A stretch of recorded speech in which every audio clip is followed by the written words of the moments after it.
The Eagles' next move has been leaked as following the hiring of Sean Mannion and Josh Grizzard to run this offense in 2026, a couple of players could be joining their fellow offensive coaches in Philadelphia, and I'll break down who would be a strong fit for the Eagles in 2026. What's going on, guys? Alex Brooks back here with another edition of Eagles Digest as we break down this Eagles free agency. I know free agency isn't for another month, but it is not too early to talk about the potential fits for this Eagles offense, especially with a new OC and a pass game coordinator. But before we get into all of the news there, we are currently at 1,409 subscribers on the channel. You guys are doing an amazing job at supporting this channel. If you're tuning into this video and you aren't subscribed and you want to join a great group of Eagles fans who are the most passionate fan base in all of NFL, hit that subscribe button, hit the bell so you're notified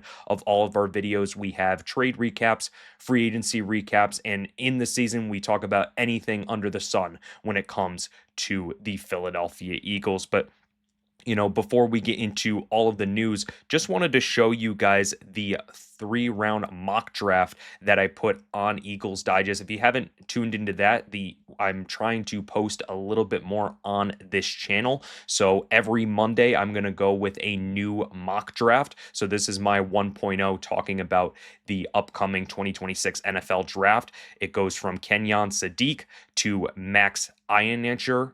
I definitely butchered that name. Elijah Surratt and Julian Neal are going to be the guys that I would take from round 1 all the way to round 3. So if you want to tune into that and talk about what you feel is the best way to go in this 2026 draft, go comment down below and let me know what your thoughts are regarding this 2026 NFL draft. But let's get right into this video as we talk about Sean Mannion and Josh Grizzard as the new faces, the new coaches of this Eagles offense. This is going to be something that the Philadelphia Eagles are going to have to really marry a lot of concepts when it comes to the run game and the passing game. And going forward to this free agency, we got to think of who would be following Sean Mannion and Josh Grizzard to Philadelphia, not just coaches, but players as well, because there have been a lot of players that these guys have coached individually, and you also know that a lot of these guys have had some very good success, and they probably want that continuity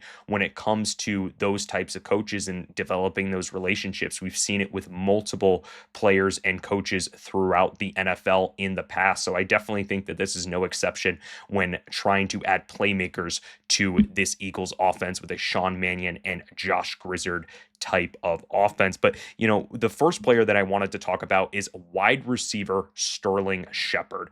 Sterling Shepard is a solid wide receiver 3 that has some veteran and explosive ability. He's the Buccaneers wide receiver from 2024 to 2025. He played under Grizzard with Tampa Bay, being the pass game coordinator and then the offensive coordinator in 2025. 71 receptions, 705 yards, and 2 touchdowns under his time with Josh Grizzard. He's obviously the former Giants wide receiver from 2016 to 2023. So the Eagles, if getting Sterling Shepard, would add another division rival type of talent, former division rival type of talent to Philadelphia. In his career stats, 443 yards, 443 receptions, 4,800 yards, and 25 touchdowns. So a very solid receiver for the Eagles to add at their number 3 spot. We don't need someone who is going to be the number 1 or even the number 2 with A.J. Brown and DeVonta Smith right now here in place in Philadelphia.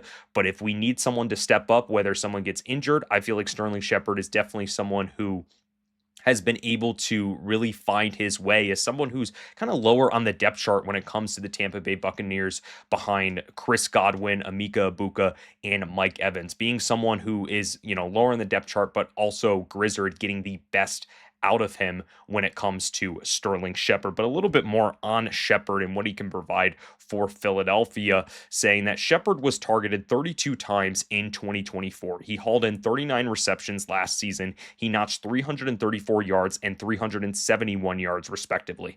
Let's be honest, the Eagles would be fine with that type of production because that's probably all he's going to get in this offense anyway. And that was Jeffrey Knox at Eagles Wire, just talking about Sterling Shepard as the wide receiver 3 for the Philadelphia Eagles. It's exactly what I feel. I mean, Jahan Dotson wasn't getting a lot of touches when it came to his production, but that's not what the Eagles are looking for. They're trying to look for someone who is going to have a little bit more production.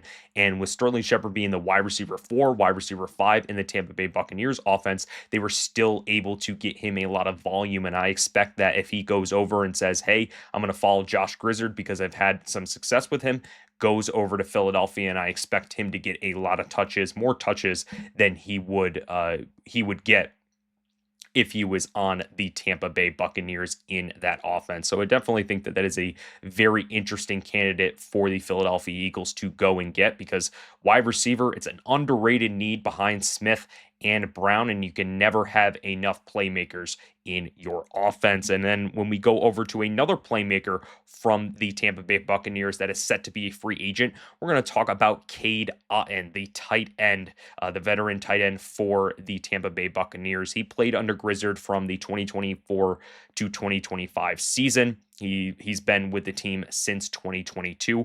In that span, he's had 118 receptions, 1,172 yards, and 5 touchdowns. And he's had his highest yards per target in that span from 2024 all the way to 2025. So he has been able to see a lot of volume and see a lot of production in a Josh Grizzard type of offense, whether he's the pass game coordinator or the offensive coordinator in 2025. When you're looking at Cade Otton, the Eagles need depth at tight end.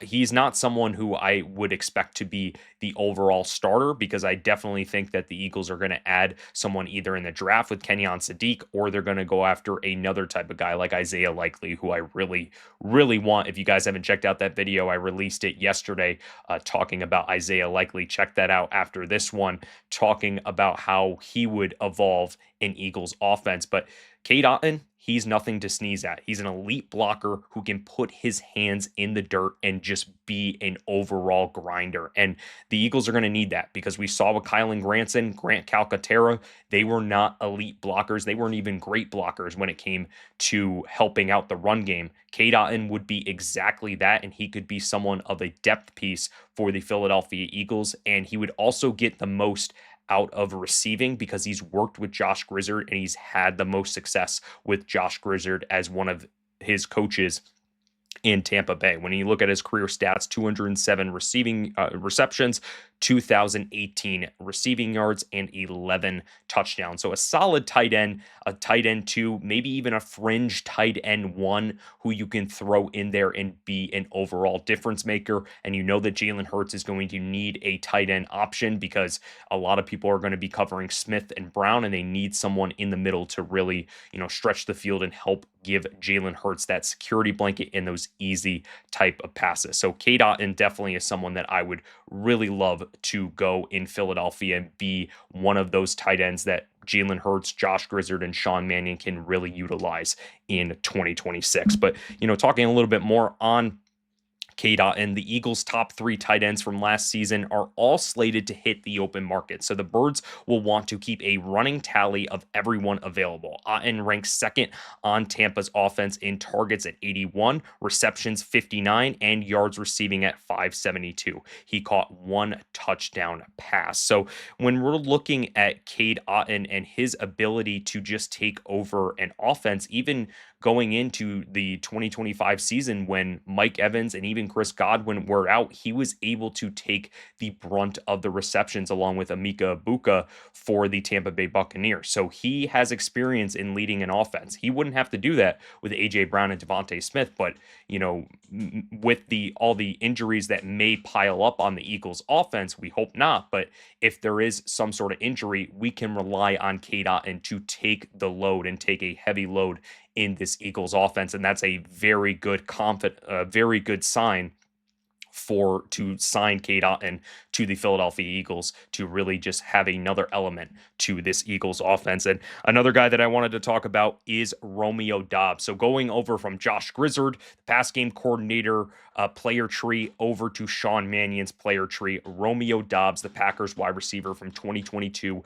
to 2025. He played under Mannion with Green Bay from 2024 to 2025, and he had the highest receiving success rate of his career in 2024 through the 2025 season. So when we look at Sean Mannion and his direct extension to Romeo Doubs, I wouldn't say that there's much of a connection because he was working with the quarterbacks. He was the quarterback coach with Malik Willis and Jordan Love. But the success of the quarterback, the success of the wide receiver is primarily targeted with the quarterback. So he had a little bit of an indirect extension to the success of Romeo Doubs to help Jordan Love, to help Malik Willis to really develop their game to help out Romeo Doubs last year. When we're looking at his career stats, 202 receptions, 2,424 yards and 21 touchdowns. He is lethal in the red zone. He is a shifty wide receiver who is very reliable for the Green Bay Packers, and they probably don't want to lose him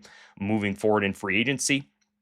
But he could definitely be a wide receiver 3 or even a wide receiver 2 if the Eagles trade A.J. Brown. He's definitely someone that I would love to bring into this Eagles offense because he has the ability to really be a really good playmaker, because you know how much of the drops that really impacted the Eagles' success this year with AJ Brown. If the Eagles feel like, hey, we're going to trade you away and we want to get someone who can really catch the ball and be a reliable playmaker, Romeo Doubs is definitely that guy. And he's obviously, on my list for the Eagles to get if AJ Brown is not going to be traded, because I think Romeo Doubs would want to go in a more reliable type of role, not a wide receiver 3, but probably a wide receiver 2 or wide receiver 1 role in free agency if AJ Brown is not traded. So 3 guys that I definitely think the Eagles would try to get to get to Philadelphia to help out with their coaches, have that familiarity, have that continuity